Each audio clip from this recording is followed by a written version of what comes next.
हा जो शहाड ब्रिज आहे, या शहाड ब्रिजची वर्षानुवर्ष दुरावस्था आहे। हा 1986 का 87 ला बनलेला ब्रिज आहे। त्याच्यानंतर या ब्रिजचं स्ट्रक्चरल ऑडिट होण्याचं गरजेचं होतं। या ब्रिजच्या बाजूला एक पर्यायी रस्ता किंवा पर्यायी पूल तयार करणं गरजेचं होतं, परंतु हे जे शासन आहे हे झोपेचं सोंग काढतं।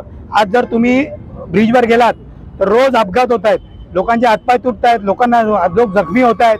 हे प्रशासन बहुतेक एखाद दोन माणसं मारायची वाट बघते की काय असं आम्हाला वाटतंय। आज एवढे मोठे मोठे खड्डे झाल्यानंतर हा हायवे, हा नॅशनल हायवे, हा भारत सरकारचा रोड आहे। हा हायवे नंबर 222 होता, आता नॅशनल हायवे मध्ये त्याचा नंबर काहीतरी बदललाय। परंतु या रस्त्यावरती प्रचंड वाहतूक असताना शाळेच्या बसेस असतील, नागरिक असतील, बाईक असतील, ट्रक हे तासनतास ट्रॅफिक मध्ये अडकलेले असतात। आणि याचं कारण हा अरुंद पूल आणि रस्त्यावरचे खड्डे।